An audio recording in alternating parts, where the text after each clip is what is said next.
ना होई हो कितनो दुलारी बात माई ना हो कितनो दुलारी बात माई ना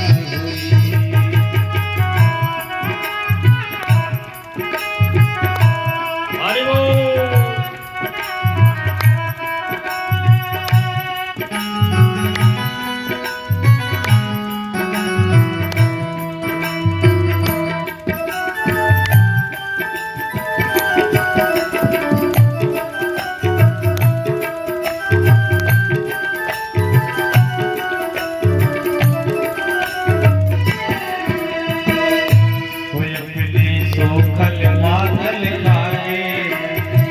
पागल खाके सब कर धर्म बचा के रखले सब कर धर्म बचा के अपने सूखल पाकल खाके रखली सब कर धर्म बचा के अपने सूखल पागल खाके रखली सब कर धर्म बचा के अपने सूखल पाकल खाके रखली सब कर धर्म बचा के सूखल पाकल खाके रखली सब कर धर्म बचा के उनकर रोआ जे दुखाई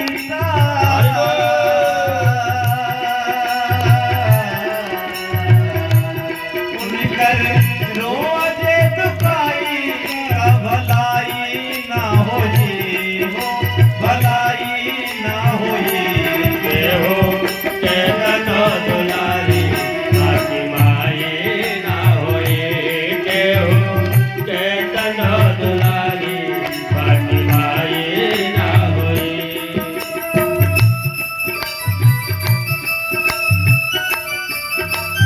जय हो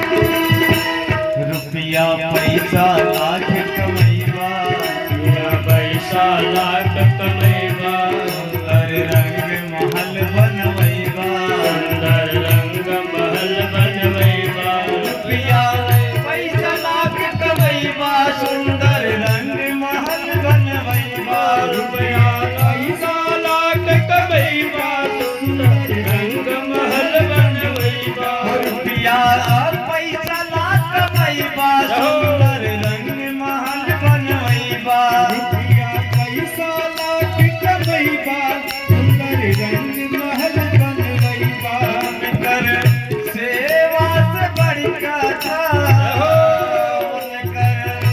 सेवा से बढ़ के कमाई ना होई हो कमाई ना होई हो केतन दुलारी बाकी माई ना होई हो केतन दुलारी बाकी माई ना होई ताली बजाते हुए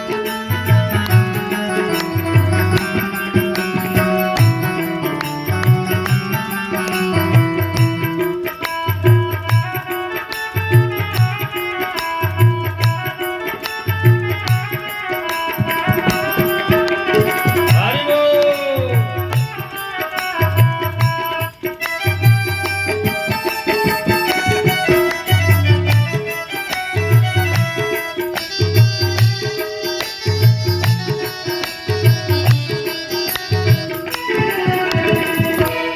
माई आखिर माई होले आखिर माई आई होली अमृत जैसन जे कर बोले अमृत जैसन जय कर बोली माई आखिर माई होली अमृत जैसन जे कर बोले माई आखिर माई होली अमृत जैसन जय कर बोले माई आखिर माई होली अमृत जैसन जे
जय हो।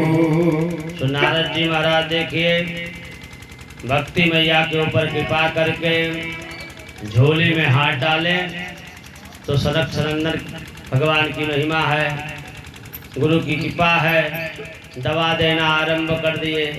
पहले तो उन्होंने क्या किया, शास्त्र का बोध करवाए। कहते हैं दवा फेल हो गई, कुछ काम नहीं किया। उपनिषद याद सुनाए तब भी कोई दवा काम नहीं हुई। अब की बार तो गीता का उपदेश दे दिए बाबू। और जब गीता का उपदेश दिए तो गीता के ज्ञान को सुन करके ज्ञान और वैराग्य में कुछ चंचलता, कुछ हरकत जो है दिखाई पड़ती है, लेकिन जब कथा को विराम दिया गया तो जैसे तब थे तैसे अब हो गए। अब देखिए जब उसी प्रकार से पुनः हो गए तो नारद जी को लगा अब क्या किया जाए, कौन सी दवा दिया जाए, कौन सा विचार बनाया जाए, क्या करें, कैसे करें। सोच रहे थे और देखे वहां से वापस हो लेते हैं कि अब हमको किसी और डॉक्टर से मिलना होगा। सजनों इलाज ही कर रहे थे कि इतने में आकाशवाणी हो जाती है, नारद, हे नारद, इतना बड़ा सुंदर सुंदर है, आप दवा तो दे रहे हो लेकिन दवा के बारे में कुछ जानकारी है ना। कहते जब तक जानकारी ना हो, बुखार की दवा खाना हो, हुआ है बुखार, खाना है पैरासीटामोल और खा लें हम दर्द की दवा तो क्या होगा, किडनी बैठ जाएगी ना। जब किडनी बैठ जाएगी तब क्या होगा। तो महाराज ज्ञान है, सतकर्म जानते हैं क्या है। नारद जी को लगा बताइए हम सतकर्म नहीं जानते हैं। अब सतकर्म की खोज में नारद जी निकल लिए, और निकल लिए जब नारद जी सतकर्म की खोज में तो कौन मिला, कहते सनक सनंदन सनातन सनत कुमार, 4 भैया मिले। बोले बस इतनी बात है। अरे नारद ये सतकर्म कुछ और नहीं है। बोले महाराज क्या है। बोले श्रीमद् भागवतान मुक्ति, ये श्रीमद् भागवत कथा ही तो सतकर्म है जिससे कल्याण हो जाता है। तो महाराज अगर आप चाहते हो कि ज्ञान और वैराग्य के अंदर कुछ चंचलता आए, उनकी बीमारी ठीक हो, तो एक कई काम करना होगा। वो काम क्या है, कहते हैं आपको सत्कर्म करना होगा, कीर्तन करना होगा, भजन करना होगा। हे नारद, श्रीमद् भागवत कथा को श्रवण करना होगा। वो भी कैसे, कहते सप्ताह विधिना श्रीमद् भागवतान मुक्ति सप्ताहम वाचनम करो। सप्ताह विधि से कथा को श्रवण करोगे तो कल्याण हो जाएगा। सज्जनों जैसे यहाँ पर सप्ताह विधि से, पारायण विधि से कथा हो रही है, अंदर वेदी बनी हुई है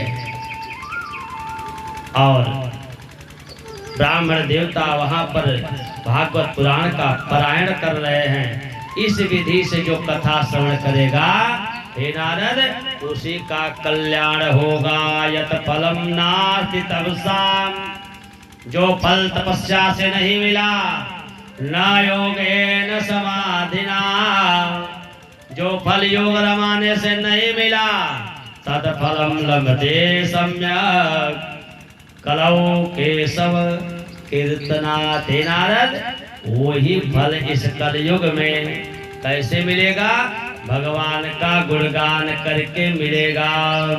कि कलयुग केवल नाम आधारा, कलयुग केवल नाम आधारा, कलयुग केवल नाम आधारा, कलयुग केवल नाम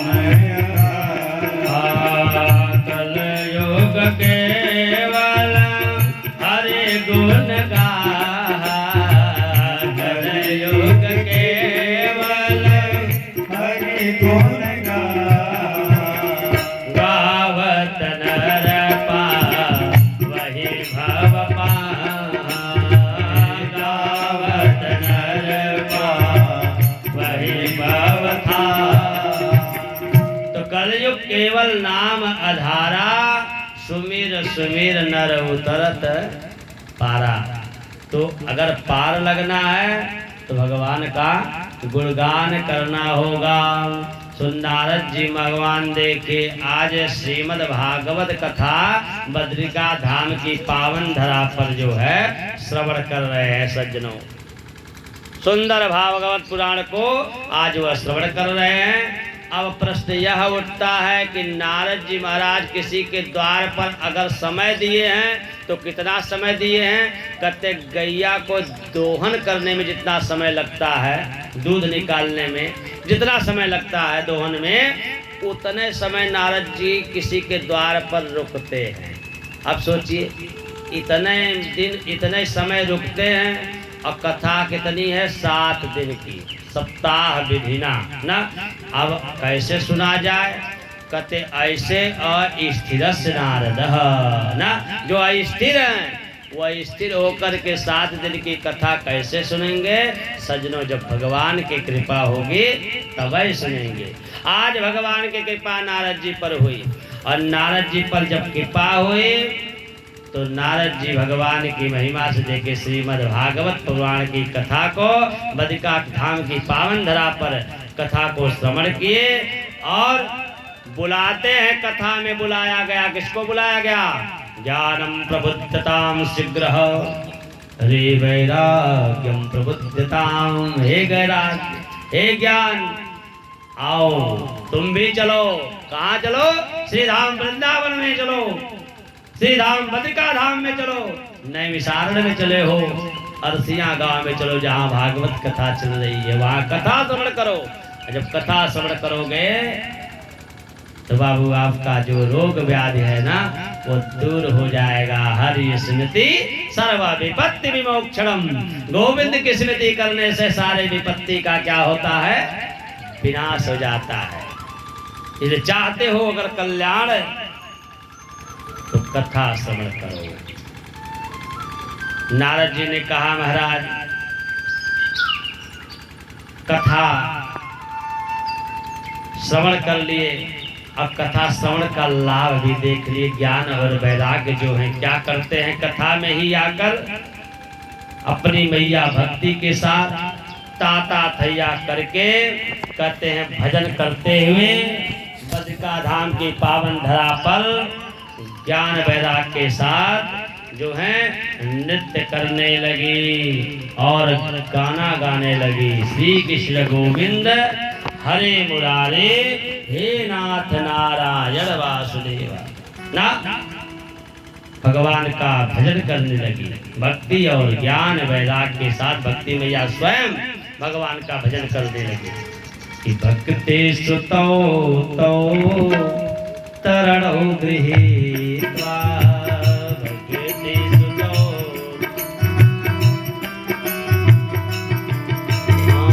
प्रेमैक रूपा सहसा विरासित।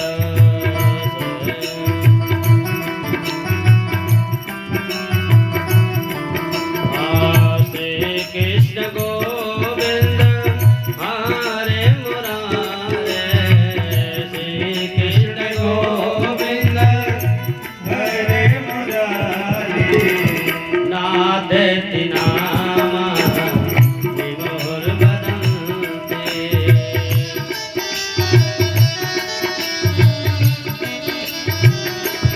नादेति नामानि मोहर बदन्ते। कहते हैं वहां पर आकर के भैया गोविंद के गुणगान गाते हुए नृत्य करने लगे, नाचने लगे। तो नारद जी सोचने लगे, विचारने लगे कि प्रभु आखिर ये कथा क्या है? कथा का मर्मज्ञ स्वयं आज देखिए सनक सनंदन सनातन शरद कुमार 4 भैया कथा का भाव बताते हैं नारद जी को। हुए नारद, ये कथा कोई मामूली कथा नहीं है, ये अमृतमयी कथा है, ये आत्मरंजन की कथा है, मनोरंजन की कथा नहीं है। हे नारद, जानते हो ये कथा क्या है? कहते ये कथा पापी से पापी मनुष्य को भी तार देती है। ये कथा जो निरंतर पाप में डूबा हो, जो क्रोध की अग्नि में जलता हो, जो कुमार्ग पर चला गया हो, अगर भगवान के शरण में आकर के श्रीमद् भागवत कथा को स्मरण कर ले तो एक क्षण नहीं लगेगा, उसका कल्याण हो जाएगा, इसमें कोई संशय नहीं है। तो नारद जी ने कहा, महाराज कोई ऐसा पापी है जो कथा श्रवण किया है? तो भागवत के महात्म की कथा आती है सज्जनों, लिखा गया है कि मानवा पापकृतस्तु सर्वदा ना, और सदा दुराचाररता विमार्गा क्रोधाग्निदग्धा कुटिलश्च कामिना, क्रोधाग्निदग्धा कुटिलश्च कामिना, सप्ताहयज्ञेन कलौ पुनन्ति। ये बड़ा ही पवित्र पुनीत यह कथा है। सप्ताह विधि से इस कथा को जो श्रवण करता है सज्जनों, उसी का कल्याण हो जाता है, इसमें कोई संशय नहीं है। अत्र ते कीर्तयिष्यामि, एक पुराना इतिहास बता रहे हैं कि अत्र ते कीर्तयिष्यामि इतिहासः पुरातनम् यस्य श्रवण मात्रेण पापहानि प्रजायते। कहते तुंगभद्रा नदी है और तुंगभद्रा नदी के तट पर ही एक ब्राह्मण हैं जिनका नाम है आत्मदेव। ना सज्जनों, आत्मदेव नाम के ब्राह्मण का सुंदर मकान बना हुआ है। कहाँ पर? तुंगभद्रा नदी के तट पर। बड़े आनंद से रहते हैं। पंडित जी भजन करते हैं, कीर्तन करते हैं, बहुत पुण्य करते हैं। लेकिन जितना दिन भर में यह पुण्य करते हैं, उनकी श्रीमती जी जो हैं, नाम है धुंधुली, उतने क्या करती हैं? कहते हैं वह दुष्कर्म करती है, कर्कशा है, कर्कश करती हैं, लोकवार्ता करती हैं। लोकवार्ता में सब कुछ भूल जाती हैं कि हमें अब करना क्या है आगे। ब्राह्मण देवता को लगा, बताइए इतना सब करने के बाद भी हमको कष्ट ही मिल रहा है। हुआ ना, जब मनुष्य देख लेता है और हर जगह से जब वह परेशान हो जाता है, कष्ट में आ जाता है, तब उसे बड़ा दुख मिलता है। तब वह सोचता है कि बताइए इस जीवन से क्या मतलब है। ऐसा ही भाव आत्मदेव जी के पास भी आया। आत्मदेव जी को लगा हम इतना पुण्य करते हैं, लेकिन हमारी पत्नी जो हैं, जब देखो तब एक कई बार ये नहीं है, वो नहीं है, सुबह शाम करकच। एक दिन उन्होंने क्या किया? गृहम त्यक्त्वा वनम गतः, घर को ही त्याग दी और घर को त्याग करके वन को चले गए हो। अब वन को जब चले गए तो क्या हुआ? कहते हैं विचार ही बदल गया। कहते जब एकांत होता है ना तो विचार बदल जाता है। और जब विचार बना, भक्ति मार्ग पर हैं, देखिए भक्ति करते हैं, भगवान का ध्यान करते हैं, भगवान का ध्यान करते हैं तो लाभ भी उनके पास है। क्या? कहते ज्ञान उनके पास है, ज्ञानवान है। घर पर गए ज्ञान शून्य हो जाता। क्यों? कहा गया संगत से गुण होत है और संगत से गुण जात। जैसा आप संगत करेंगे वैसा गुण आपके अंदर प्रविष्ट हो जाएगा। जैसा आप अन्न खाओगे वैसा आपका मन हो जाएगा, इसमें कोई संशय नहीं है। और जैसी आप दृष्टि रखेंगे सामने, आपकी सृष्टि वैसे हो जाएगी। आत्मदेव जी बेचारे घर पर आए वही भाव। एक दिन जा करके वन में क्या कि बहुत रो रहे हैं और रुदन कर रहे थे। कहते हैं दुखतम ब्राह्मण दृष्टवा भगवान ब्राह्मण प्रिय। जब दुखित ब्राह्मण होता है ना तो भगवान उनके सामने आते हैं, भेष बदल करके आए। श्रेष्ठ ब्राह्मण आए और आ करके आत्मदेव जी से भी पूछते कथम रोदसी विप्र तुमका चिंता बलियसी। हे ब्राह्मण क्यों रुदन कर रहे हो, क्या चिंता है आपको, रोने का क्या कारण है। वदतम संवत्सरम मह्यम, वत्तम संवत्सरम मह्यम स्वस्य दुःखस्य कारणम। अपने दुख का कारण बताओ, क्यों रुदन कर रहे हो आप। किम ब्रवीत ऋषि दुखम पूर्व पापे न संचितम। कहते हैं ऋषि महाराज का बताएं अपने दुख के बारे में। कोई ऐसा हमने पूर्व जन्म में कोई पाप किया था कि इस जन्म में हमको भरना पड़ रहा है। दोष लग गया। कौन सा दोष लगा महाराज। बोले महाराज एक गैया रखा हूँ, गैया को भी कोई बछड़ा और बछिया नहीं हुआ। सुंदर बाग लगाया हूँ, बाग में कोई फल नहीं हुआ। आज तक चौथापन हो गया लेकिन कोई औलाद मेरे पास नहीं हुई। चिंता इस बात की है। मदीया पूर्व जातोयम। महाराज कोई हमने बहुत बड़ा पाप किया था कि ऐसा दिन देखने को मिला। तो जो योग्य ब्राह्मण है ना, वयोवृद्ध जो भगवान बन करके आए हुए हैं, गुरु बाबा, उन्होंने कहा देखो आप तो आत्मबोध के ज्ञान आपके पास है, आपके पास ज्ञान का, आप तो ज्ञान के सागर हो महाराज। और आप जैसा ज्ञानी अगर अंधकार में जा रहा है तो महाराज नरक जाने से कोई बचा नहीं पाएगा। आप बड़े ज्ञानी हो और आप अज्ञानता की बात कर रहे हो। अरे पुत्र के मुंह को छोड़ दो। ऐसा नहीं है कि पुत्र हो जाएगा तो आपको तार देगा और आपके पास आज पुत्र नहीं है तो आपका मोक्ष नहीं होगा। ऐसा कैसे सोच लिए। बोले महाराज हम पढ़े हैं, लिखा हुआ है पूम नाम नरकात त्रायते इति पुत्र। सत्य भी है, पुत्र ही अपने पिता को गति पहुंचाता है। तो महाराज मेरी गति कैसे होगी।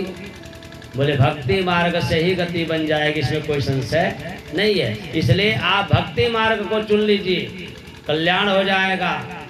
ब्राह्मण देवता को क्रोध आ गया। कहते क्रोध ही सबसे बड़ा शत्रु होता है। क्रोध आ गया तो क्रोध पर नियंत्रण करना चाहिए। क्रोध ऐसा न करें कि किसी के प्रति ऐसा कटु वचन निकाल दें कि सामने वाले को कष्ट हो जाए। और सामने वाला अगर आपके शब्द से कष्ट होता है सामने वाले को तो उसका दोष किसको लगेगा, आपको लगेगा। जब आपको दोष लगेगा तो सज्जनों परमात्मा उसका दंड दे देंगे, तुरंत देंगे, इसमें कोई संशय नहीं है। आज भगवान की महिमा देखे। ब्राह्मण देवता को क्रोध आया, उन्होंने कहा मुच्चा ज्ञानम प्रजारूपम बलिष्ठा कर्मणो गति विवेकम तो समासाद्य त्यज संसार वासनम। उन्होंने कहा महाराज देखो मुझे ज्ञान मत दो, अगर ज्ञान देना है तो आप जा सकते हो महाराज, हमको जो दोष है लगेगा। अब तो हम इस संसार का ही त्याग कर देंगे। बोले इसको ज्ञान नहीं करते। ब्राह्मण देवता समझा रहे हैं कि इसको ज्ञान नहीं करते, ये मुच्चा, ये छोटा ज्ञान है। मुच्चा ज्ञानम प्रजारूपम बलिष्ठा कर्मणो गति। मनुष्य चाहे तो अपने कर्म के द्वारा अपने भाग्य को बदल दे।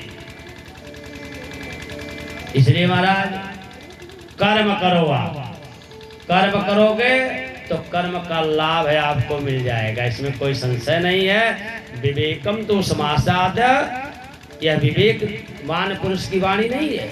आप अगर विवेकवान होते तो संसार त्याग करने की बात नहीं करते। तो ब्राह्मण देवता ने कहा महाराज मुझे ज्ञान, मुझे प्रवचन मत सुनाओ, मैं प्रवचन सुनना नहीं चाहता हूँ, अगर देना है तो एक पुत्र दे दीजिए। ब्राह्मण देवता देखने लगे, मस्तक रेखा को पढ़े, हस्त रेखा को पढ़े, कुंडली का जन्मांग निकाले, राशि फल निकाले, कते नौमांस निकाले, और निकालने के बाद उन्होंने देखा तो निर्णय क्या लिए? कहते सप्त जन्मानि वदी तव पुत्रो नैव च। एक जन्म की बात नहीं महाराज, कुंडलिया तो हम देख रहे हैं, एक का जन्म नहीं, 7 जन्मों तक आपको पुत्र दिया ही नहीं है, और 7 जन्म तक आप ऐसे ही रहेंगे। आत्मदेव जी ने कहा जब 7 जन्मों तक हमें पुत्र नहीं मिलेगा तो ऐसे जीवन को क्या फायदा जी करके, अब तो हम इसको त्याग देंगे। और देखिए त्यागने के लिए तैयार हो जाते कि तुंगभद्रा नदी में ही कूद जाएंगे, प्राण दे देंगे। सो ब्राह्मण देवता ने सोचा इतना वार्ता के बाद एक ब्राह्मण अगर कूद करके हत्या कर दे तो उसका दोष हमें भी लगेगा, तो महाराज हम आपको हत्या करने नहीं देंगे, इसलिए आपको हम इसका फल देंगे। तो एक फल ला करके दे देते हैं, और वही फला दे करके कहते हैं कि जा करके अपनी पत्नी को दे दीजिए। इदम भक्ष पत्न्या तुम, अगर आपकी पत्नी इस फल को खाएंगे, इदम भक्ष पत्न्या तुम ततः पुत्रो भविष्यति, निश्चित है कि अगर फल खा लेंगी तो पुत्र हो जाएगा, इसमें कोई संशय नहीं है। ब्राह्मण देवता प्रसन्न हो गए, और प्रसन्न हो करके देखिए वही फल ले करके अपनी पत्नी धुंधली के पास जाते हैं, और सज्जनों अपने पत्नी के पास ले जा करके फल को दे देते हैं कि देवी अगर इस फल को खाओगे तो कल्याण हो जाएगा, आप पुत्रवान हो जाओगी। अब धुंधली ने पति के हाथ से फल तो ले लिया, लेकिन विचार करने लगी कि क्या करूं, फल को खाऊं या न खाऊं। अगर फल खाऊंगी तो पति का विश्वास है, परमात्मा का आशीर्वाद है, पुत्र अवश्य हो जाएगा। तो फल भक्षेति गर्भश्च गर्भश्चेदरवृद्धिना स्वल्प भक्षे ततो शक्ति गृह कार्यम कथम भवे। सज्जनों अगर फल खाऊंगी तो गर्भ हो जाएगा, गर्भ होगा तो उदर यानी पेट बढ़ेगा, जब पेट बढ़ेगा तो कम भोजन होगा, जब कम भोजन होगा तो शक्ति कम होगी, और जब शक्ति कम होगी तो घर का जो काम अकेले कर देती हूँ वो कमवा कैसे होगा। धुंधली सोचने लगी, विचार बनाने लगी कि कैसे मैं क्या करूँ, ये फल ही नहीं खाऊंगी, जब फल ही नहीं खाऊंगी तो कुछ होने वाला नहीं है। अब फल को लेकर के बैठी हुई है, पड़ोसन आ गई, कहते न कमै पड़ोसन होती हैं जो बहुत सुंदर भाव वाली हूँ। लोग अपने दुख से दुखी नहीं हैं, दूसरे के सुख से दुखी हैं। पड़ोसन आई, बहना बड़ी चिंतित हो, बात क्या है?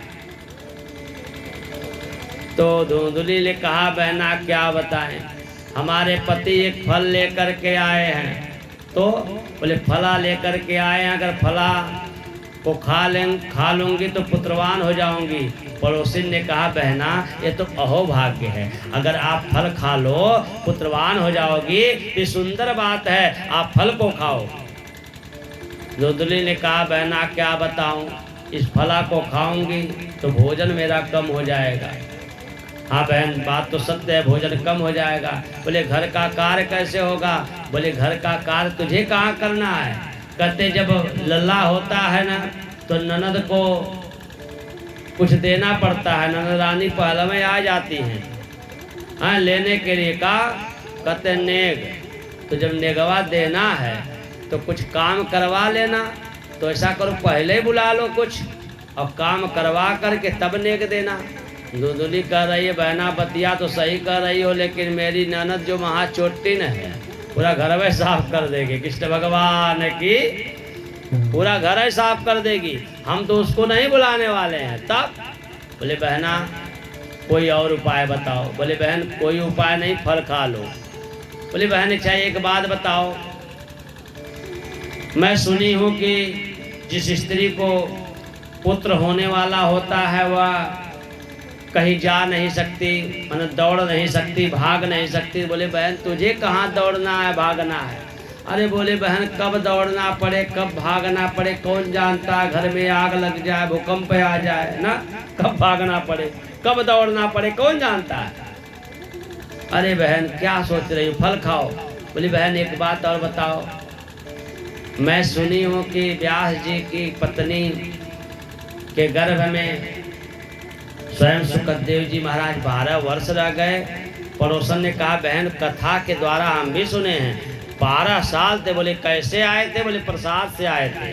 बोले प्रसाद से मेरा बेटा भी आ रहा है। बोले तब? बोले अगर ये 1-2 साल भी रह गया तो ततो मरणम भवेत, निश्चित है कि मृत्यु हो जाएगी। इसलिए बहन हमको जान नहीं देना, हम फल को खाएंगे नहीं। पड़ोसन चली गई समझा करके, खाओ या न खाओ हमारा काम है समझाना, बात मानो न मानो खुशी आप, हमारा तो काम है समझाना, आप समझो या न समझो। अब देखिए पड़ोसन चली गई, धुंधली की बहन आई। बहना क्यों चिंतित हो? एक फल मिला हुआ है पंडित जी, तुम्हारे जीजा जी एक फल लाए हैं, इससे पुत्र हो जाएगा। धुंधली की बहन कहती क्यों आप संत महात्मा के चक्कर में पड़ती हो, फल से किसी को पुत्र हुआ है? अगर ऐसी बात है तो गैया को खिला के देखो, बहुत दिन हो गया गैया भी कोई बच्चा नहीं दी, न बछड़ा न बछिया, इसी को देखकर देखो। अब धुंधली के मन में बात तो बैठ गई, फला तो ले जाके गैया को खिला दी। पूछी बहन अब क्या होगा? बोले तुम पुत्र की चिंता क्यों करती हो? मेरे गर्भ में एक बालक है जो कुछ समय में आने वाला है, तो हे देवी तुम्हें पुत्र की आवश्यकता है और मुझे धन की आवश्यकता है। तेरे पास धन है, मेरे पास पुत्र है, तू मेरे पुत्र को ले लेना, मुझे धन दे देना। धुंधली ने कहा बहना बात तो सत्य है, लेकिन एक बात बताओ, घर वाले अगर पूछेंगे तुम्हारे कि क्या हुआ, जो पुत्र गर्भ में था वो क्या हुआ, तो धुंधली की बहन कहती है कि मैं बता दूंगी कि जो पुत्र हुआ वो मरा हुआ पैदा हुआ। सज्जनों कहते हैं माँ चाहे तो पुत्र को अधिकारी बना दे और माँ चाहे तो पुत्र को ही डकैत बना दे, इसमें कोई संशय नहीं है। माँ के गर्भ में बालक है, माँ ने क्या कहा कि मेरा बेटा मरा हुआ पैदा हुआ ऐसा बोल दूंगी। अभी बालक आया नहीं, मारने मराने की बात चल रही है, तो वो बालक जब इस धरा पर आएगा तो क्या महात्मा बनेगा? कदाप महात्मा नहीं बनेगा ना। उदाहरण है, कहते हैं मैया के गर्भ में अभिमन्यु जी थे, मैया ने कथा श्रवण किया, 6 द्वार को तोड़ दिए, लेकिन 7वें मैया को निद्रा आ गई, 7वें में बच गए बेचारे। हुआ कि नहीं हुआ? तो माँ चाहे तो अधिकारी बना दे, मैया की कृपा हो जाए। आज देखिए धुंधली अपनी बहन के पास जाती है, पंडित जी से कहती है देखिए हमारा सेवा यहाँ नहीं हो पाएगा, वहाँ पर रहेंगे खूब सुंदर सेवा होगा। और जब वहाँ जाती हैं तो पंडित जी खूब खाने पीने वाला जो पदार्थ होता है ना लेकर के गए, मालपुआ या जो भी था सब। कौन खा रहा है? कहते धुंधली की बहन। और काम कौन कर रही है? धुंधली कर रही है। तो जिसको भगवान लिखे हैं खाने के लिए वो खाएगा, और जिसको खटने के लिए लिखे हैं तो खटेगा ही। भगवान की महिमा देके खूब काम कर रही है। कुछ समय बीता, पंडित जी के यहाँ खबर आई कि बधाई हो, आपके यहाँ पुत्र की प्राप्ति हुई है। पंडित जी प्रसन्न हो गए। प्रसन्न होकर देखिए नाना प्रकार के रत्न आभूषण जो है दान देते हैं। अपने पुत्र का नामकरण करना चाहते हैं। धुंधली ने कहा नहीं, नामकरण मैं करूंगी, इनका नाम होगा धुंधकारी, जथा नाम वथा बुरा है। नाम भी बड़ा सोच कर रखना चाहिए, जैसा नाम होता है वैसा ही गुण आपके अंदर प्रविष्ट होता है। आत्मदेव जी को बड़ा गलान हुई, बताइए।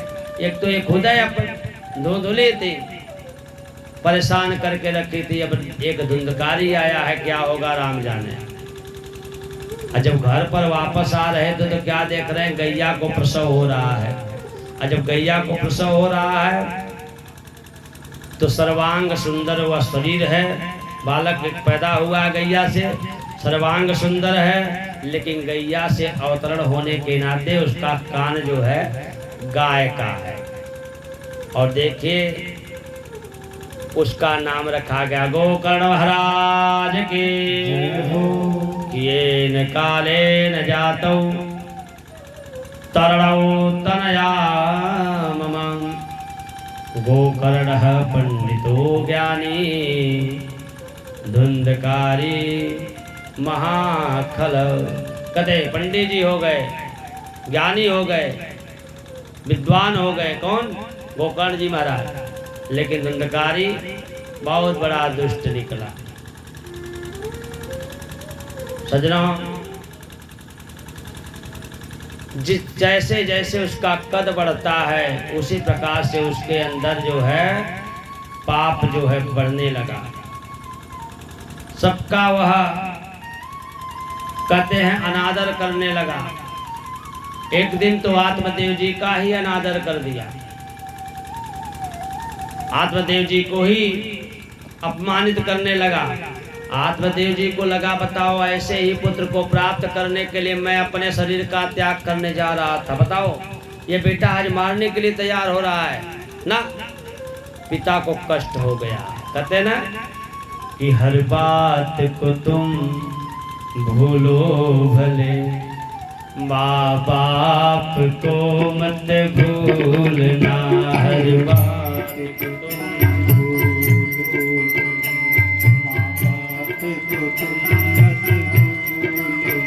हर बात को भूलो भले, माँ बाप को मत भूलना। हर बात को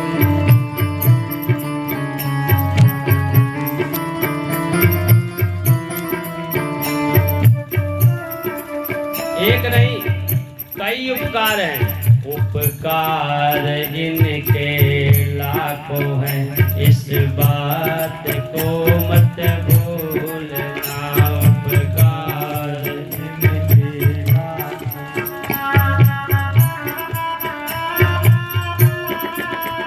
बड़े उपकारी होते हैं। तो आत्मदेव जी को ग्लान हो गई, बताओ ऐसे ही पुत्र को प्राप्त करने के लिए मैं अपने शरीर का त्याग कर रहा था। तो देखे उनके अपने पुत्र जो गोकर्ण जी महाराज हैं, उन्होंने देखा कि मेरे पिता अब अपने आप को ही भूल गए ना, तो अपने पिता को आकर के तत्व ज्ञान का उपदेश देते हैं। पिताजी गुण दोष ग्रसित दोषः गुणश्च दोषम भय विमोक्षणम। आप किसी के गुण को मत देखिए वो क्या कर रहा है, आप क्या कर रहे हो ये देखिए। अगर आप अपने आप को जान जाओगे तो साक्षात्कार हो जाएगा, इसमें कोई संशय नहीं है। तो ये पंच तत्व से यह बना शरीर जो है, इसे पा करके जो सोच रहा है यह अमर हो गई है, तो पिताजी ये पंच तत्व से बना है, जो आज बना है वो कल बिगड़ेगा, इसमें कोई संशय नहीं है। इसलिए अभी कुछ बिगड़ा नहीं है, अभी भी कुछ नहीं बिगड़ा है, और आज बिगाड़ दोगे तो कल आपका बिगड़ जाएगा, इसमें कोई संशय नहीं है। इसलिए परमात्मा का गुणगान कर लीजिए कि अब भी राम अरे सुमिर ले नहीं तो, कि अब भी राम सुमिर ले नहीं तो, अरे पड़ेगा काल हथौड़ा दौड़ा जाए रे समय का घोड़ा, कि दौड़ा जाए रे समय का घोड़ा, कि दौड़ा जाए रे समय का घोड़ा, कि दौड़ा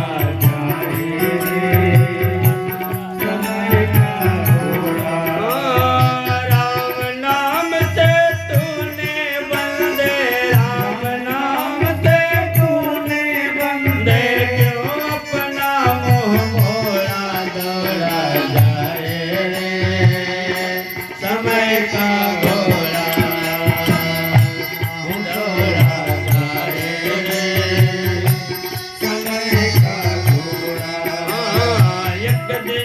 बीता खेल कूद में, एक दिन मौज में सोया। एक दिन बीता खेल कूद में, एक दिन मौज में सोया। एक दिन बीता खेल कूद में, एक दिन मौज में सोया। एक दिन बीता खेल कूद में, एक दिन मौज में सोया। देख बुढ़ापा आया तो फिर पकड़ के लाठी रोया। देख बुढ़ापा आया तो फिर पकड़ के लाठी। इसलिए अभी कुछ नहीं बिगड़ा है कि अब भी राम सुमिर ले, नहीं तो अब भी राम सुमिर ले, नहीं तो पड़ेगा काल हथौड़ा। दौड़ा जाए रे समय का घोड़ा कि दौड़ा जाए रे हरि बोल। समय का घोड़ा कि दौड़ा जाए रे समय का घोड़ा कि दौड़ा। दौड़ा जाए रे समय का घोड़ा। कि दौड़ा जाए समय का घोड़ा कि दौड़ा जाए समय का घोड़ा। कृष्ण भगवान की। और देखिए आत्मदेव जी को तत्व ज्ञान मिला। आत्मदेव जी अपने शरीर का त्याग करते हैं, भजन करते हैं और परम धाम को चले जाते हैं। कृष्ण भगवान की। कृष्ण कन्हैया लाल की। हर हर महादेव। और देखिए समय हुआ